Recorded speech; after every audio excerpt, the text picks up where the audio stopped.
तुलसी सूख जाने पर भी यदि पूजा की जाए तो क्या उसका फल मिलता है या नहीं? देखो, तुलसी की काष्ठ तो भले ही सूखी हो पर उसका पुण्य तो रहेगा। पर तुलसी जी यदि सूख गई तो फिर उनकी पूजा ना करें, फल मिलेगा ये बात ठीक है।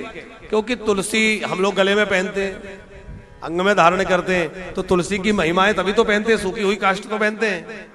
लेकिन गमले में आपने तुलसी लगा रखी है और वो बैकुंठ चली गई, सूखना नहीं कहते, हमारे संतों में कहते हैं बैकुंठ चली गई।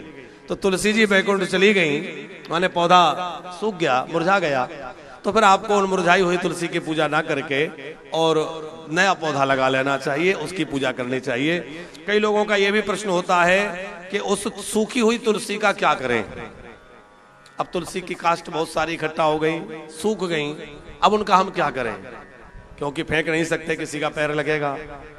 तो उसके हमने पिछली किसी वीडियो में बातचीत की है, इस पर आपको बतला दे, साधना चैनल पे कुछ नए भक्त जुड़े हैं कि तुलसी सूख गई है तो उसका आप कई प्रकार से प्रयोग कर सकते हैं।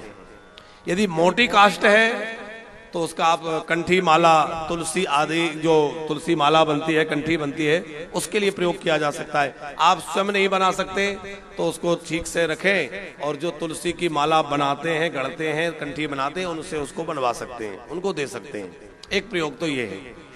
दूसरा प्रयोग यह है कि तुलसी की काष्ठ को घिस करके चंदन बनाएं और वो भगवान को चंदन अर्पित करें, तो उसको हरि चंदन कहते हैं। वो भगवान को अत्यंत प्रिय है। जैसे मलयागर चंदन घिसकर लगाया जाता है, ऐसे ही तुलसी काष्ठ घिस करके हरि चंदन बना करके भगवान को अर्पित करने का नियम है। तो हरि चंदन से भगवान बड़े प्रसन्न होते हैं। आप नित्य प्रति जो चंदन लगाते हैं भगवान को, उसमें थोड़ी सी भी चंदन के साथ, भले ही आप अष्टगंध घोलते हैं और थोड़ा सा आप जो है तुलसी काष्ठ घिस करके उसमें मिला दें, तो वो पूरा के पूरा चंदन आपका हरि चंदन बन गया, जो भगवान के लिए अत्यंत प्रिय है।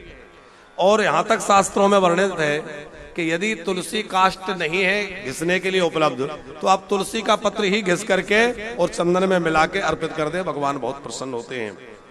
तो तुलसी के दो उपयोग हो गए, कंठी माला बना ले, दूसरा उपयोग घिस के चंदन बना ले, तीसरा उपयोग जो है जो पतली पतली काष्ठ हैं उनमें आप थोड़ा कपास लगा करके और माचिस की तीली जैसे बना के रखें, और जब भी भगवान के मंदिर में दीप जलाएं तो दीपक को दिया सलाई से ना जला करके, माचिस से ना जला करके, और आप जो है वो तुलसी की काष्ठ को घी में भुगा करके, रुई लगी हुई को, उससे दीप प्रज्वलित करें और फिर भगवान को दीपक अर्पित करें। उसकी बहुत महिमा है। कार्तिक के महीने में तो तुलसी काष्ठ से प्रज्वलित करके दीपक जलाने का जो है बहुत महत्व है।